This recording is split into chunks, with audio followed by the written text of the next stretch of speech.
ফ্যাসিবাদ বিরোধী আন্দোলনে দীর্ঘদিনের মিত্র রাজনৈতিক দলগুলোকে আলাপ আলোচনা করে একটি নির্দেশনামূলক সিদ্ধান্ত সরকারকে দেওয়ার জন্য সরকারের পক্ষ থেকে বলা হয়েছে এবং বলা হয়েছে বর্তমান পরিস্থিতিতে কালক্ষেপণের কোনো সুযোগ নেই এবং সেটি যেন সবাই বিবেচনায় রাখেন।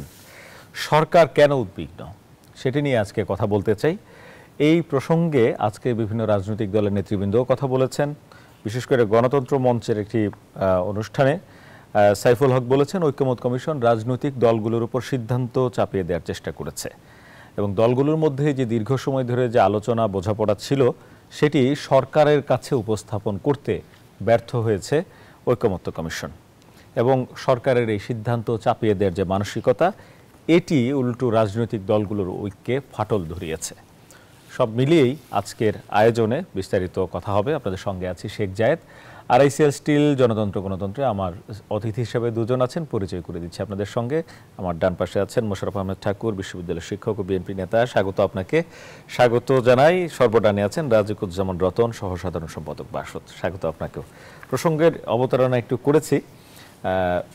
এই যে সরকারের উদ্বিগ্নতা, এই সরকার কেন উদ্বিগ্ন এবং সব রাজনৈতিক দলই আবার ফেব্রুয়ারিতে নির্বাচনের কথাও বলছে। এছাড়া 8টি দল তারা আন্দোলনে আছে, তারা যেটি বলছেন যে জুলাই সনদ বাস্তবায়ন আগে করতে হবে, অধ্যাদেশ জরুরি এবং একসাথে গণভোট হওয়া যাবে না। রাজিকুজ্জামান রতন, আপনার কাছে আসতে চাই, সরকার কেন উদ্বিগ্ন? ধন্যবাদ। একটা সরকার যখন একটা দেশ চালায় তখন তো তার উদ্বিগ্ন হওয়ার যথেষ্ট কারণ থাকে। যদি তার সামনে চিন্তাটা থাকে যে জনগণের সর্বাধিক কল্যাণ করবে, কিন্তু সেটা সে করতে পারছে না। যদি ভাবে যে জনগণের কর্মসংস্থানের ব্যবস্থা করবে, সেটা করতে পারছে না। যদি বলে আইন শৃঙ্খলা পরিস্থিতিটা স্বাভাবিক রাখবে, সেটা করতে পারছে না।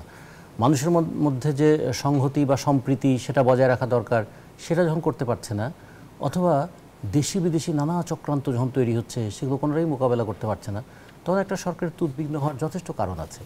যে কোনো দেশপ্রেমিক সরকারের একটা উদ্বিগ্নতা, বলবো এটা তাদের মানে ইয়ের মধ্যেই পড়ে, কার্য পরিধির মধ্যেই পড়ে। মানে তিনি যখন সরকার হিসেবে রাষ্ট্র পরিচালনা করছেন তখন তাকে প্রতি মুহূর্তেই তাকে উদ্বিগ্ন হবেন বলেই কিন্তু অন্যদেরকে উদ্বেগের হাত থেকে তিনি রক্ষা করবেন। যেমন রোগী যখন ডাক্তারের কাছে যায়, ডাক্তার উদ্বিগ্ন হয় আর রোগী আতঙ্কিত থাকে।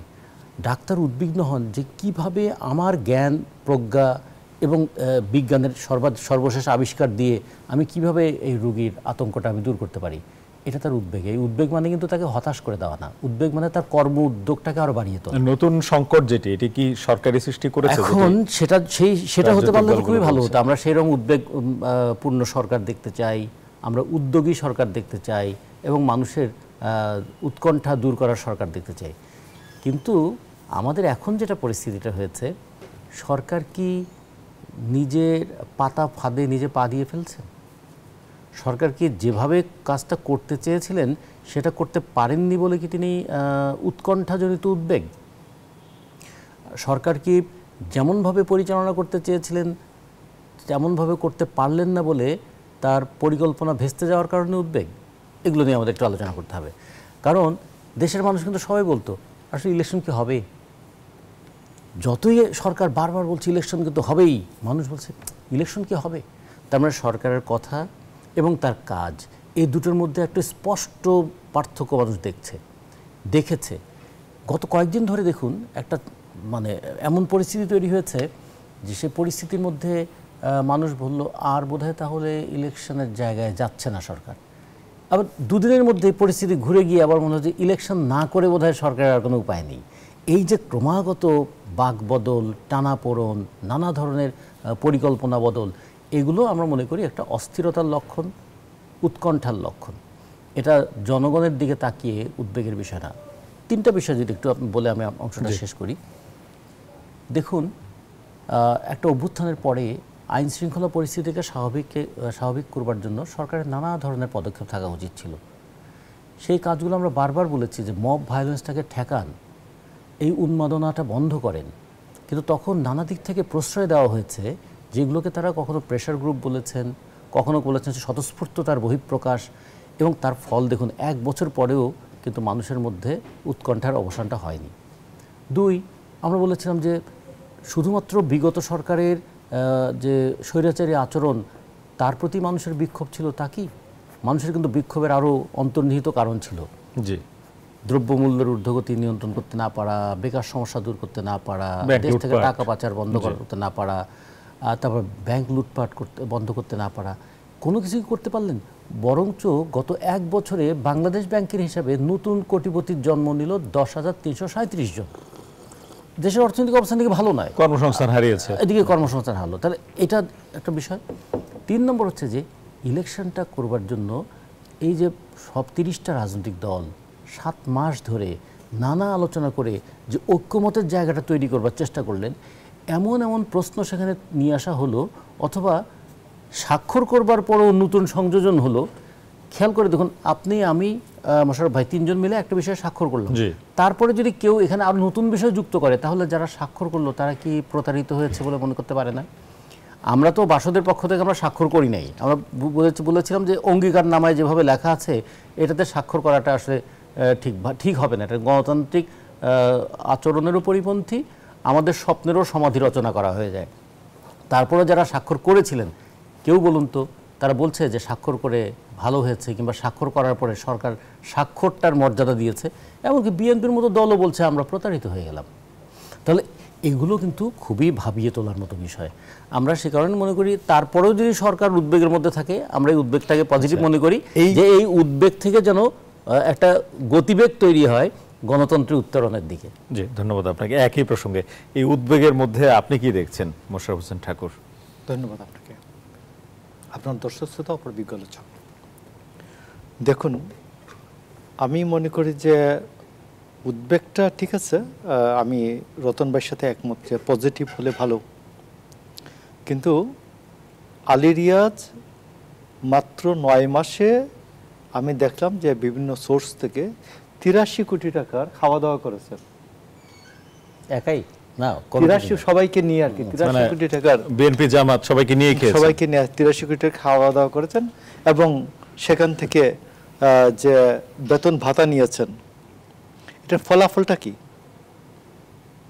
ফলাফলটা হলো তিনি কতগুলো জটিলতা সৃষ্টি করে, উনি তো শুরুতেই বলতেন যে এই প্রস্তাবগুলি পাওয়া গেছে বিভিন্ন কমিশন থেকে, আপনারা এর মধ্যে একটা প্রস্তাব করুন রাজনৈতিক দলগুলি মিলে, তাইলে আমাদের যারা পড়াশোনা করে, রতন ভাইয়েরা সবাই মিলে বসে একটা 3 জোটের রূপরেখার মতো 5-7টা বিষয়ে আমরা একমত হয়ে বলে দিতাম যে গভর্নমেন্টকে আমরা, যেমন ধরুন আরপিও একটা বড় বিষয়, পুলিশ একটা বড় বিষয়, আমলাতন্ত্র একটা বড় বিষয়, এই বিষয়ে আমরা এই জায়গাগুলিতে পৌঁছেছি।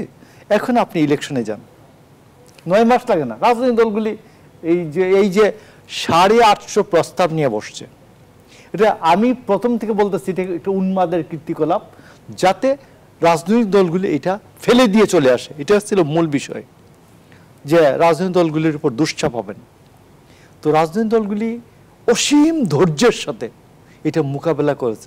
প্রথমে বলছে 650টা একমত হয়ে গেলাম, তারপরে আনলো 84টার মধ্যে, তারপরে আসলো 48টা শুধু সাংবিধানিক বিষয়। বিএনপি বলছে 27টার সাথে একমত হয়েছে, বাকি 21টার সাথে আমরা দ্বিমত আছে। বললো ঠিক আছে, সই করেন। তো সই করার পরে আপনি যদি করেন যে এটা চেঞ্জ করেন কোনো কিছু, কোন কন্ট্রাক্ট পেপার, ট্রিটি, কন্ট্রাক্ট, যে কোনো কিছু যদি আপনি চেঞ্জ করেন, তাহলে পেনাল কোডের, আমি তো ল পড়াই, তো পেনাল কোডের কতগুলো সেকশন আছে। সেকশনটা প্রতারণা সবার পরে আসবে হচ্ছে জালিয়াতি, জালিয়াতি বাংলা শব্দটা, জালিয়াতির সেকশন হচ্ছে 464, 467, 468, 471, 464 থেকে 71 পর্যন্ত জালিয়াতি, কোনো কাগজের লেখা টেম্পারিং করা, চেঞ্জ করা, এগুলো হচ্ছে আপনার হিসাবে তো জালিয়াতিতে পড়ছে। এক্স্যাক্টলি। আলী রিয়াজ এরা যেদিন দিলেন, এই যে পেপারটা উপস্থাপন করলেন 28 তারিখ, তার আগের দিন নাকি ডক্টর ইউনূসের সভাপতিত্বে এই জাতীয় ঐক্যমত কমিশন এই একটা মিটিং করে তারা ফাইনাল করছেন।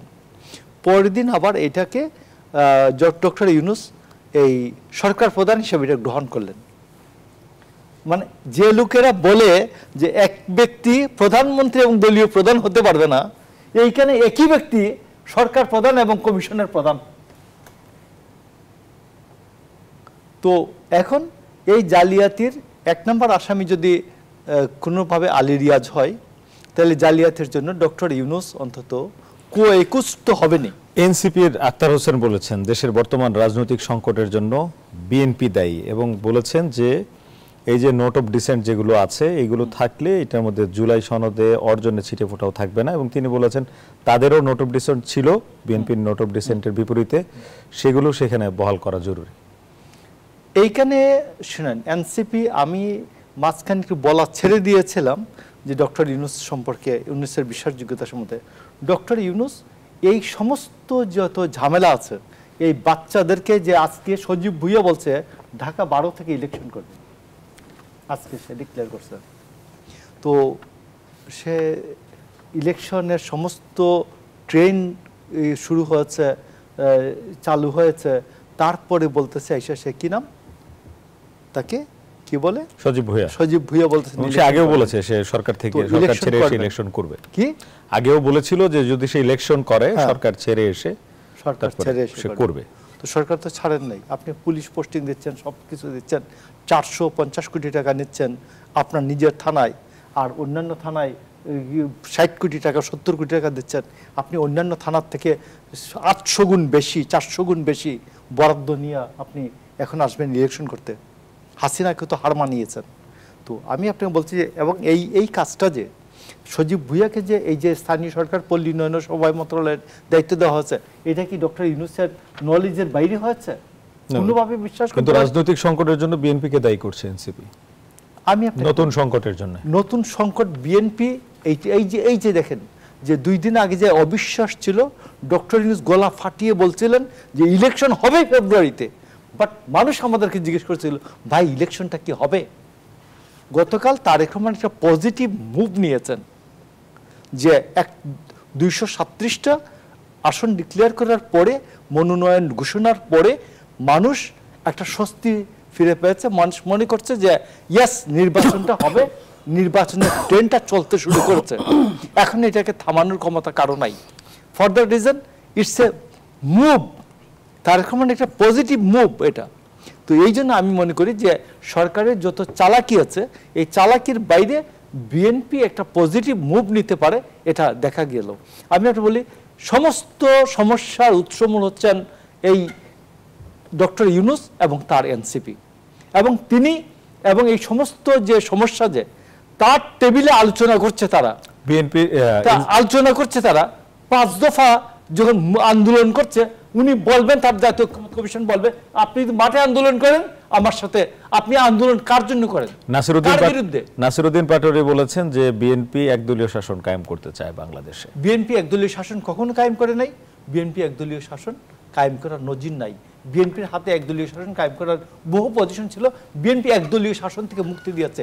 জিয়াউর রহমান একদলীয় শাসনের উত্তরাধিকার নিয়ে এসে ওইখান থেকে বাকশালের পেট থেকে আওয়ামী লীগের সকল রাজনৈতিক দলদেরকে পেটে, বাকশালের পেট থেকে অপারেশন করে বের করে এনেছেন। তো সেইখানে এই 4টা পত্রিকা থেকে জিয়াউর রহমানের সময় 400 পত্রিকা হচ্ছে। তো এই জন্য আমি আপনাকে বলছি যে জিয়াউর রহমান একদলীয় শাসন ইচ্ছা করলে উনি অন্যান্যদের মতো, অন্যান্য সামরিক শাসকদের মতো, উনি শেখ মুজিবের এই পরে খন্দকার মোশতাক এইটার উত্তরাধিকার উনি 10 বছর চালাতে পারতেন ডান্ডা মেরে। তো এটা জিয়াউর রহমান করেন নাই।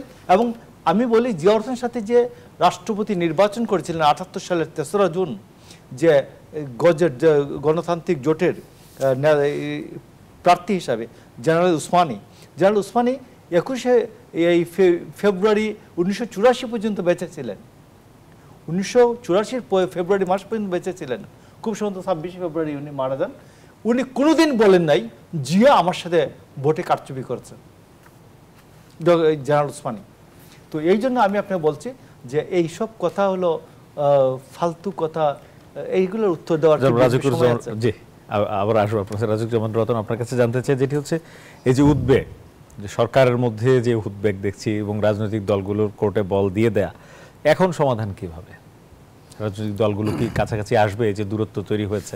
যদিও আজকে জামায়াতের আমির দেশে ফিরেছেন বিদেশ থেকে, তিনি বলেছেন রাজনৈতিক দলগুলোর মধ্যে মতবিরোধ নয়, মতৈক্য হোক, এবং দেশের স্বার্থকে সামনে রেখে তিনি মনে করেন রাজনৈতিক দলগুলোর দায়িত্বশীল আচরণ করা উচিত। রাজনৈতিক দলগুলো কি কাছাকাছি আসবে, এই যে এই সময়টা আবার তারা বের করলেন সরকার? রাজনৈতিক দলের তো চিন্তার পার্থক্য থাকে, উদ্দেশ্যের পার্থক্য থাকে, লক্ষ্যের পার্থক্য থাকে, ফলে তাদের বক্তব্যেরও পার্থক্য হয়। তাহলে সে জায়গাটাতে একমত করা যাবে কিভাবে?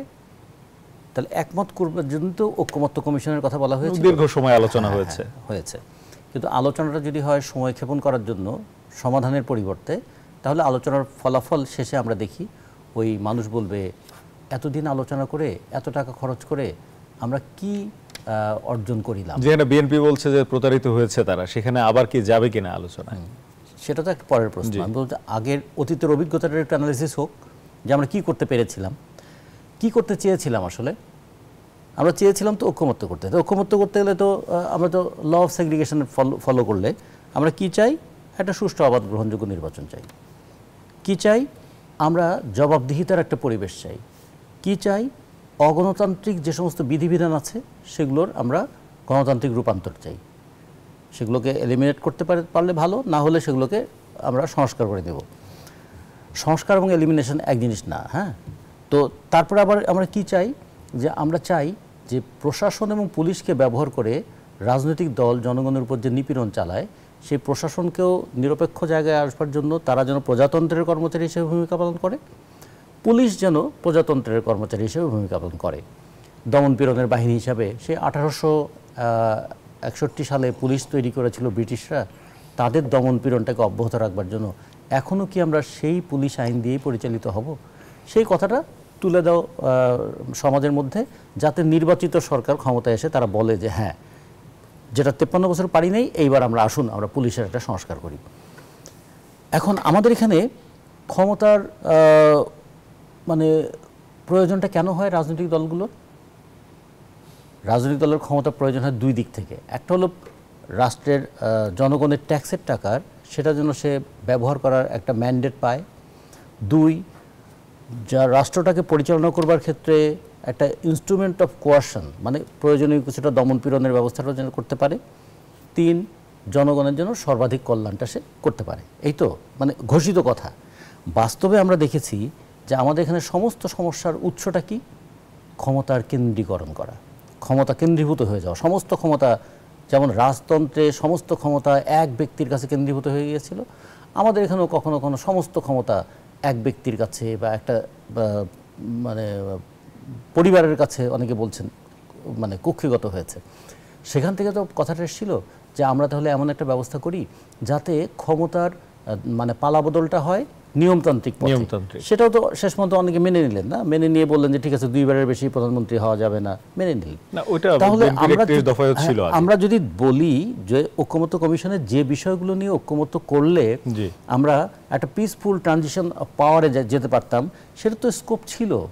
তাহলে এটা কেন এতগুলো বিষয় নিয়ে এসে গোটা বিষয়টাকে অনিরসনযোগ্য একটা সমাধানের অযোগ্য পরিস্থিতি তৈরি করে ফেলা হলো? এটা অনেক সময় আমাদের কাছে মনে হয় কি জানেন, এখন একটা বলবো যে বাণিজ্যিক ফ্যাশন আছে খাওয়া দাওয়া নিয়ে। সেটা কি? যে আপনারা বুফেতে খাবেন, 2000 টাকার একটা প্যাকেজ থাকলো, 100 রকমের আইটেম থাকলো, 17 রকমের ভর্তা আছে, 13 রকমের মাছ আছে, 7 রকমের মাংস আছে। কিন্তু মানুষ যত রকমের আইটেমে থাকুক কতটুকু খাবে, তার পাকস্থলীর আয়তন কতটুকু? ফলে ওরা কিন্তু ঠিকই জানে যে আমি আইটেম বাড়িয়ে দিয়েছি, কিন্তু তুমি কিন্তু এর বেশি খেতে পারবে না। ফলে মুনাফা নিশ্চিত, কিন্তু তোমার খাওয়াটা অনিশ্চিত। ফলে এই জায়গায় এই যে প্রচুর বুফে আইটেমের মতো করে বুফে আমরা ইস্যু নিয়ে আসলাম, নিয়ে এসে শেষ পর্যন্ত কি মানুষ দেখলো, সব চোখে দেখলো কিন্তু চেখে দেখতে পারলো না। ফলে আলোচনায় এগুলো থাকলো না, এবং শেষ পর্যন্ত সবাই অতৃপ্তি নিয়ে ফিরে গেল। টাকাটা কি গোচ্ছায় গেল? আজকে যখন মোশাররফ ভাই বললেন তাহলে 84 কোটি টাকা কোথায় গেল? 84 কোটি টাকা কোথায় গেল? 83 কোটি টাকা, এটা তো আমরা ওইভাবে আর বলবো না, এটা ব্যয় হয়েছে। ব্যয় হলে আমাদের কোনো আপত্তি ছিল না, কিন্তু ব্যয়টা কি কার্যকরভাবে ব্যয় হয়েছে? এখন যে নতুন সময় দিল, মানে নতুন সময়ের মধ্যে সমাধানের আহ্বান রাজনৈতিক দলগুলোকে করলো, আপনার এই 2 দিন পার হয়ে গেল, রাজনৈতিক দলগুলোর কোনো ধরনের নড়াচড়া আমরা দেখছি না। আপনি কি দেখছেন? The variation is malafide. এইরকম প্রথমে বলল আমরা যা করব এটা 270 দিনের মধ্যে যদি সংসদ সেটাকে রেটিফাই না করে এটা অটোমেটিক্যালি পাস হয়ে যাবে। এটা যেমন একটা ইন্টেনশনটা ভালো না। তারপর বলল কি আপনাদেরকে 7 দিনের মধ্যে আপনারা ঐক্যমত করে আসেন। এই যে মানে বাক্যটা রাজনৈতিক দলগুলোকে তাহলে কি হিসাবে তারা দেখতে চায়, একটা ইনস্টিটিউশনগুলোর ইনস্টিটিউশনাল ডেমোক্রেসি বলতে তারা কি প্র্যাকটিস করাতে চায়? তারা না ইনস্টিটিউশনগুলো সংস্কার করতে চেয়েছিল। সংসদ একটা ইনস্টিটিউশন, সেটাকে তারা এমন বলল যে যদি পাস না করো অটোমেটিক্যালি পাস হয়ে যাবে। তো বিষয়টা কীরকম মানে হাস্যকর বানিয়ে ফেললো আমাদের এতগুলো মানুষের এতদিনের চিন্তা এবং আলোচনাটাকে। যদি একটা হালকা উদাহরণ দিয়ে বলি যে আপনার সঙ্গে আমি একটা জমি নিয়ে আমার একটু কথাবার্তা হচ্ছে, আপনাকে বললাম যে আপনি কিন্তু আমার কাছে জমিটা আপনাকে বিক্রি করতে হবে। আপনি যদি বিক্রি না করেন 7 দিন সময় দিলাম, যদি বিক্রি না করেন 7 দিন পরে কিন্তু জমিটা অটোমেটিক্যালি আমার হয়ে যাবে। তো এখন এরকম হয়ে যাচ্ছে যে আমি সময় দিলাম এর মধ্যে এটা হয়ে যাবে। এগুলো কি আসলে মাঝে মাঝে মনে হয় যে আমরা কি রাজনৈতিক দলের যে এত বিতর্কের মধ্য দিয়ে শেষে নিউটনের ওই অবস্থার মতো হলাম যে অতি বুদ্ধিমান মানুষরা কখনো কখনো ছোট ছোট ভুল করে। তিনি নাকি কুকুর এবং কুকুরের বাচ্চার জন্য 2টো দরজা করেছিলেন, একটা বড় দরজা দিয়ে বড় কুকুরটা ঢুকবে, ছোট দরজা দিয়ে ছোট কুকুরটা ঢুকবে। এই যে একজন বড় মানুষও যে কত ছোট মিস্টেক করে ফেলে, এগুলো আমাদের অনেক সময় হাসির উদ্রেক করে। এখন কি আমরাও বলবো এত বড় বড় মাথাগুলো দেশ বিদেশ থেকে উড়িয়ে নিয়ে এলাম আমরা রাষ্ট্রবিজ্ঞানীদেরকে, এবং তারা কাজ শেষ করে আবার উড়ে চলে গেলেন, মাঝখানে আমাদের কাছে আমরা কি পড়ে থাকলো আমাদের কাছে? এই জায়গায় আমরা বলবো যে এই ঐকমত্য কমিশনটা তার মোটিভ, তার অ্যাকশন এবং তার ইন্টেনশন, এই 3টা নিয়ে যখন প্রশ্ন উঠেছে, এখন প্রশ্নটা উঠছে এক্সিকিউশনটা কি প্রপারলি হবে? এই বিতর্কটা এখন সামনে চলে আসবে। ধন্যবাদ আপনাকে মোশাররফ আহমেদ ঠাকুর। আপনার কাছে আসবে একটা বিরতি থেকে এসে। দর্শক, কথা বলছিলাম রাজনৈতিক দলগুলোকে অন্তর্বর্তী সরকার সময় দিয়েছে বেশ কয়েকটি বিষয়ে সিদ্ধান্ত নেওয়ার জন্য, নির্দেশনামূলক পরামর্শ দেওয়ার জন্য। এই প্রসঙ্গগুলোতেই কথা বলছিলাম, আসলে কোন দিকে যাচ্ছে সরকার, কি আসলে উদ্বিগ্ন কিনা। একটা বিরতি নিচ্ছি, ফিরে এসে আবার কথা হবে, সঙ্গে থাকুন। বিরতির পর আবারও স্বাগত। দেখছেন RICLSTর জনতন্ত্র গণতন্ত্র। বিরতির আগে কথা বলছিলাম যে সময়টি দেওয়া হয়েছে রাজনৈতিক দলগুলোকে সিদ্ধান্ত বা পরামর্শ বা নির্দেশনা সরকারকে দেওয়ার জন্য, সেটির পর এখনো আমরা আর কোনো কিছুই দেখতে পাইনি। এই প্রসঙ্গে রাজিকুজ্জামান রতন বলছেন, আসতে চাই মোশাররফ আহমেদ ঠাকুর আপনার কাছে।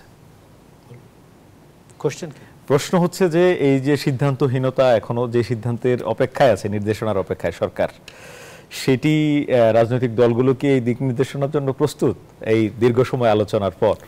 আপনি এতদিন একটা ছিল, মঞ্চ ছিল, জি, পুরোহিত ছিল, পুরোহিত ডক্টর আলী রিয়াজ আলোচনার জন্য পুরোহিত মঞ্চ বানিয়ে 83 কোটি টাকার মঞ্চ, সেখানে আপনি সমাধান করতে পারলেন না। তো আপনি 9 মাস এটা সময় কাটালেন জাতীয় ঐকমত্য কমিশনে। এখন আপনি রাজনৈতিক দলগুলির সময় দিচ্ছেন 7 দিন, জি, যে আপনারা ঐক্যমত না হয়ে আসেন, না হলে আমরা সিদ্ধান্ত নিব। সিদ্ধান্ত নেওয়ার ক্ষমতা থাকলে, সাহস থাকলে নেন দেখি, রাজনৈতিক দলগুলির ছাড়া, মত ছাড়া। আপনি আরপিওতে কে দাবি করছে আমি, আমার দল, রতন ভাইয়ের দল, আমরা ঐক্য করব ইলেকশনের আগের দিন, নির্বাচন ঐক্য করব। কার কোন আসনে আমাদের কে কার প্রতীক নিয়ে নির্বাচন করবে এটা আমাদের সিদ্ধান্ত। হু আর ইউ? আপনি কে? আপনার কাছে আমরা বলি নাই যে আমরা ঐক্য করলেও আমাদের প্রত্যেকের নিজস্ব মার্কায় ইলেকশন করতে হবে। এটা আপনি বললেন কেন? আমার মার্কা দিয়ে রতন ভাই করবে, রতন ভাইয়ের মার্কা দিয়ে আমি করবো, অসুবিধা আছে? ডক্টর ইউনূস সরকার গঠনের সময় যে রাজনৈতিক দলগুলো অকুণ্ঠ সমর্থন ছিল, এখন কি আপনার কি মনে হয় যে আমি আপনাকে সরে যাচ্ছে? অকুণ্ঠ সমর্থনের প্রশ্নে যদি আপনি আসেন, জি, আপনি দেখুন, আমি সর্বশেষ ইলেকশন একবারে একটা ত্রুটিযুক্ত নির্বাচনেরটাই ধরি, জি, যে 2008-এ বিএনপির ছিল ভোট ছিল 32.5, জামাতের ভোট ছিল 4.42, আওয়ামী লীগ জাতীয় পার্টিকে তো আপনি বাইরে ঠেলে দিয়েছেন। তাইলে আপনি দেখুন তো, বিএনপির 1/3 জামাত এবং অন্যান্য সব পার্টি মিলাইলে হয় কিনা? 10% হয় কিনা? হয়তো না। তো কয়েকদিন আগে জালিয়াতি এবং প্রতারণার প্রশ্ন আনলো এই যে ছাত্ররা, এই যে এনসিপি বললো যে সরকার আমাদের সাথে প্রতারণা করেছে।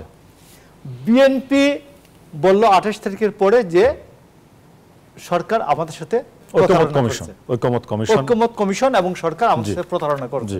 তাহলে আপনার সাথে আছে কে? ডক্টর ইউনূসের লিগ্যাল বেসটা কি? জন অভিপ্রায় হচ্ছে হাসিনা তুমি যাও, 5 তারিখে শেষ, 8 তারিখে এসে ইউনূস বললেন যে রাজনৈতিক দলগুলি তাকে অভিমত দিল যে উনি ক্ষমতায় আসুক, আর আর্মি মান্যতা দিল, সাথে সাথে ছাত্ররা ছিল। তাহলে ছাত্ররা বলল যে আপনি প্রতারক, বিএনপি বলল জালিয়াত প্রতারক। তাহলে আপনার সাথে অকুণ্ঠ সমর্থনের আছে কে?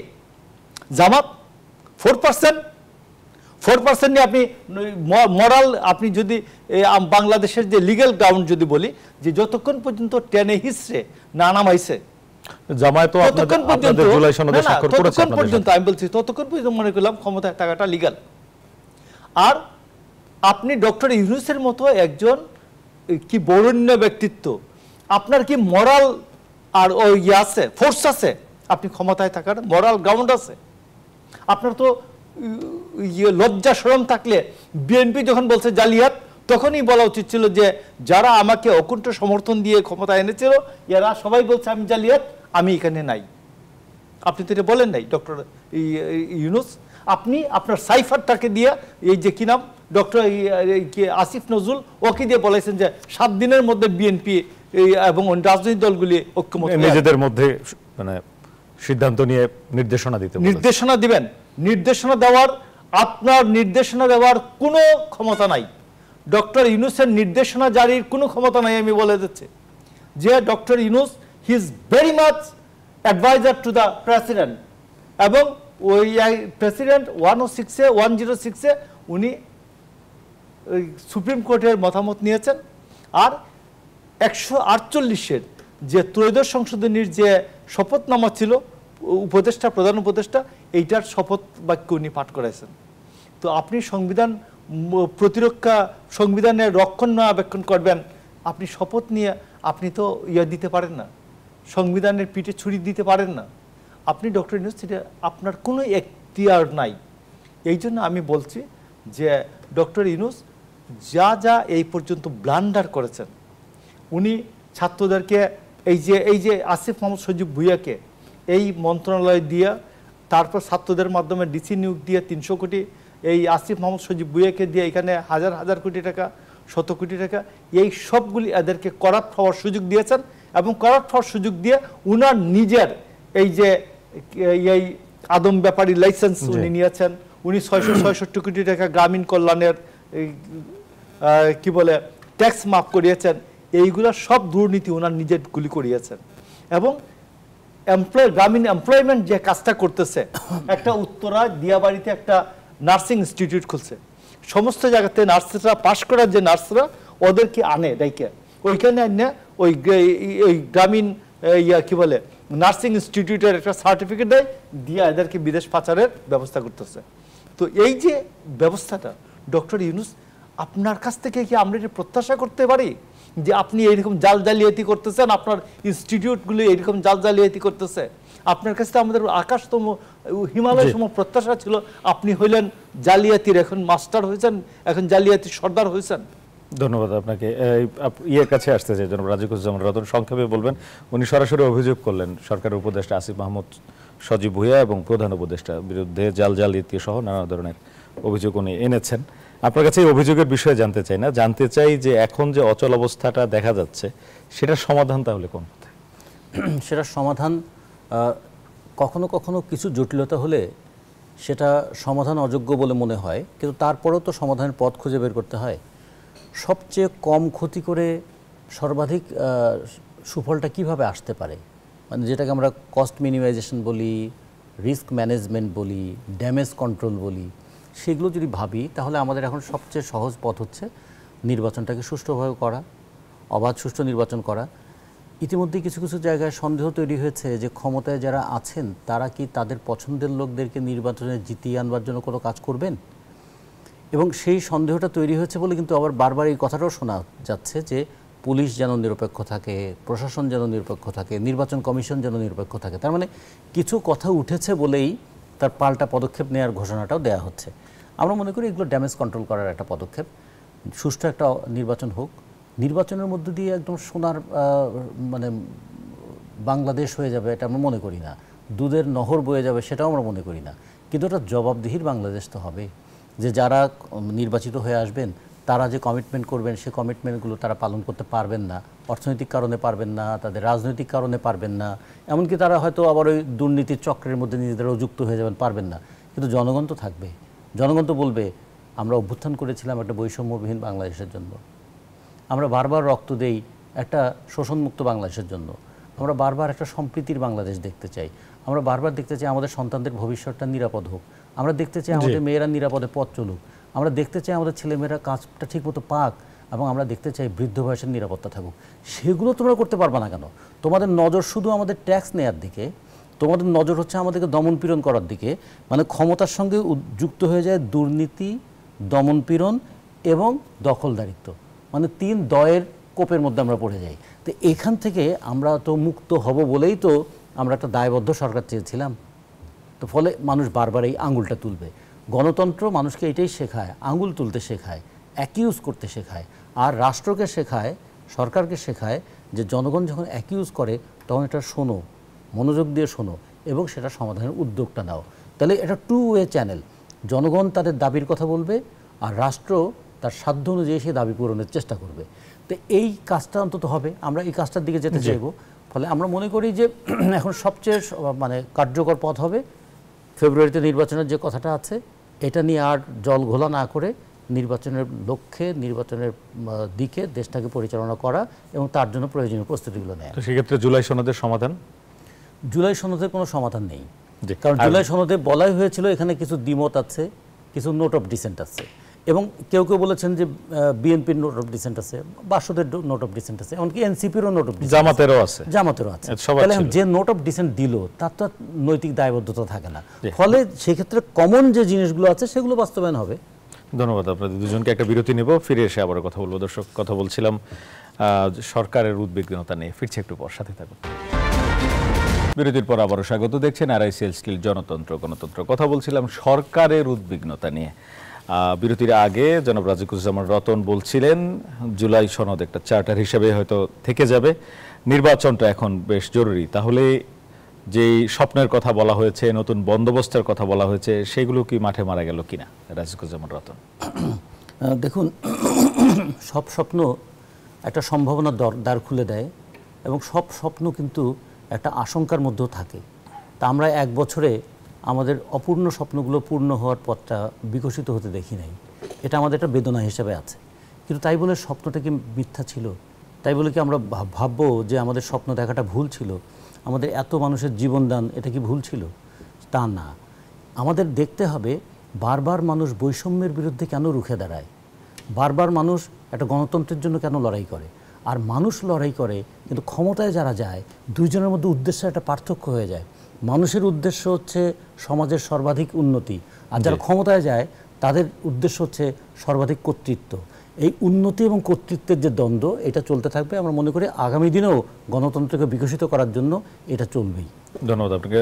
রাজিকুজ্জামান রতন যেটি বললেন, আলটিমেটলি বলার চেষ্টা করেছেন যে আগামী দিনটা শুরু হবে নির্বাচন দিয়ে, নির্বাচনের মধ্য দিয়ে।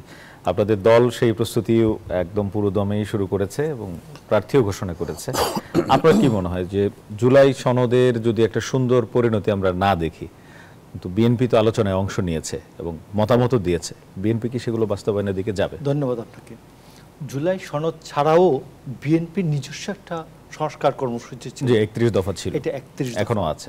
আমি মনে করি নতুন পরিস্থিতিতে আমাদের যারা এই স্বৈরাচার বিরোধী সংগ্রামী যারা আমাদের বন্ধু ছিলেন এদের সাথে আলোচনা করে আরও 5টা 7টা 8টা 10টা 9টা দফা যুক্ত হতে পারে, এটা 40 হতে পারে, ইভেন এইটা 45 হতে পারে। তো এই জন্য আমি আপনাকে বলছি যে বিএনপি এই সংস্কারের যে জুলাই সনদ যে মিথ্যা হয়ে গেল, এই যে ডক্টর ইউনূসের নির্দেশ না হলে, আদেশ না হলে, এটা না। আমি মনে করি জুলাই সনদ আমাদের অতীতের সংগ্রামকে বারবার মনে করিয়ে দেবে এবং আমাদের ভবিষ্যতের পথকে নির্দেশ করবে জুলাই সনদ। তো জুলাই সনদ আমি মনে করি এটা চার্টার হিসেবে, ম্যাগনা কার্টা হিসেবে থাকবে। জুলাই সনদ আমাদের বিল অফ রাইটস, যেটা 1689 সালে ব্রিটেনের গণতন্ত্রের একেবারেই ভিত্তি মনে করা হয়, মাইলস্টোন মনে করা হয় বিল অফ রাইটসকে। তো এইটা এইরকম একটা যে হবে। তো আমি মনে করি যে জুলাই সনদ বাংলাদেশের মানুষের জন্য একটা ম্যাগনা কার্টা হিসাবে কাজ করবে। তো এই জন্য এটা কখনোই মিথ্যা হয়ে যাবে না। তো আমি মনে করি যে বিএনপি যে জটিলতা পাকানো হয়েছে ঐক্যমত্য কমিশনে, এটাকে বাস্তবায়নভাবে রাজনীতিকদের হাতে ছেড়ে দিলে, যেটা ডক্টর ইউনূস প্রথম প্রতিশ্রুতিতে বলেছিলেন যে আপনারা ধরুন 100টা কর্মসূচি আছে, সংস্কারের প্রস্তাব আছে, 10টাতে সবাই একমত হলো, 10টা নিয়ে আমরা এগোবো। তো 10টা নিয়ে এগোন, 27টাতে তো সবাই একমত আছে, 27টাকে নিয়ে এগোন না, সুযোগ এখনো আছে, সুযোগ এখনো আছে। আপনি, আমার কথা হচ্ছে যে জটিলতা পাকাবেন না। জটিলতা পাকানো এবং চালাকি, জনগণের কাছে চালাকি কখনোই কোনো ভালো ফল দেয় না। অনেক ধন্যবাদ আপনাদের দুজনকে আমাদের সঙ্গে যুক্ত হয়ে গুরুত্বপূর্ণ মতামত দেওয়ার জন্য। দর্শক, কথা বলছিলাম সরকারের উদ্বিগ্নতা নিয়ে। প্রায় 1400 মতো মানুষ যারা মারা গেছেন এই বৈষম্য বিরোধী ছাত্র আন্দোলনে, এবং একটি সরকার পতনের পর, স্বৈরাচার সরকারের বিদায়ের পর এখন যে পরিস্থিতি তৈরি হয়েছে, নতুন বাংলাদেশের স্বপ্ন এই শহীদেরা এবং যারা এই আন্দোলনে অংশ নিয়েছেন তারা দেখিয়েছেন। এখন যে জটিলতাটি তৈরি হয়েছে সেটি দ্রুত নিরসন হয়ে একটি সুন্দর নির্বাচনের প্রত্যাশা সবাই করেন। সেই প্রত্যাশা অন্যদের সাথে আমরাও করছি যে সুন্দর একটি নির্বাচনের মাধ্যমে যে একটা অচল অবস্থা রয়েছে, এই অচল অবস্থা কেটে বাংলাদেশ নতুনের পথে যাত্রা শুরু করবে। আজকের আয়োজন শেষ করছি এখানে। কাল অন্য কোনো বিষয়ে আবার কথা হবে। ভালো থাকুন।